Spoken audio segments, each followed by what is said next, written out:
a 2-month-old baby, recently discharged from a Texas hospital, reportedly deported within hours. At the same time, federal judges are questioning how pregnant women and nursing mothers are being treated in immigration custody. And now reports say the administration is expanding detention capacity to tens of thousands of additional beds across the country. So, what's really happening inside America's immigration system? And how far is this crackdown going? Let's break it down. The infant deportation case. This week, reports surfaced that a 2-month-old infant recovering from bronchitis was deported to Mexico shortly after hospital discharge. Details are still emerging, but the case has ignited fierce debate about medical vulnerability, family detention practices, and the speed of deportation proceedings. Immigration enforcement officials say removal decisions follow legal process. Critics argue that extremely young or medically fragile children should never be placed in custodial settings at all. And that debate is now front and center. Judges push back. Federal courts are reportedly examining conditions for pregnant detainees, separation of nursing infants, length of detention for children. Under long-standing legal standards, children generally should not be held in immigration detention longer than 20 days in most circumstances. Some attorneys claim certain families have been held far longer. The administration has not publicly confirmed specific durations in those cases, but the legal challenges are mounting. And when courts start asking questions, it signals potential constitutional scrutiny ahead. The warehouse expansion. Now, here's the bigger structural shift. According to reporting, immigration authorities are planning a major expansion of detention capacity, potentially increasing space to around 90,000 beds nationwide. That expansion includes converting large facilities and warehouses into detention centers. Supporters say, detention ensures court compliance and speeds up removals. Critics say, civil immigration detention should be limited to people who pose public safety risks or are scheduled for imminent removal. The key issue? Scale. Because building capacity at that level suggests preparation for a significant increase in enforcement actions. Family detention debate. During the previous administration, large-scale family detention was significantly reduced. The current policy direction appears to be shifting again. Experts warn. Detention can have psychological effects on children. Administration officials argue detention is part of restoring border enforcement credibility. This is not just a policy disagreement. It's a philosophical divide over what immigration enforcement should look like. Public opinion is shifting. Recent polls show Americans are divided.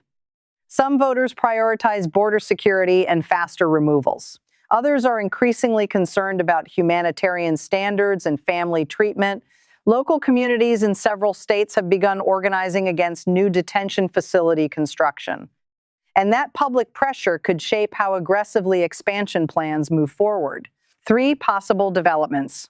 Court rulings could set stricter limits on family detention conditions. Congress could step in with oversight hearings. Public backlash could slow facility expansion at the local level. But here's the key. The goals and tactics of enforcement appear consistent even if the spotlight shifts from city to city. This isn't just about one case. It's about the future of immigration enforcement in America. How much detention is too much? Where does security end and humanitarian responsibility begin? And how far is the public willing to let this go? If you want ongoing coverage without the noise, hit subscribe. Because this debate is far from over. When immigration policy moves fast, the courts usually follow. And that's exactly what's happening now. Federal judges are asking pointed questions about how long children are being detained at, medical care standards, conditions for pregnant and nursing women, whether constitutional protections are being followed. Once courts begin scrutinizing detention practices, policy shifts often follow. Because immigration detention may be civil, but constitutional rights still apply. The 20-day question. For years, legal precedent has limited how long children can be held in immigration detention in most circumstances. Attorneys now claim some families are being held far longer than that benchmark. If courts determine those limits are being violated, it could result in emergency injunctions ARDing, court-ordered releases grablins, new oversight requirements, and that would significantly slow enforcement operations. Why build so much capacity? Let's talk scale again.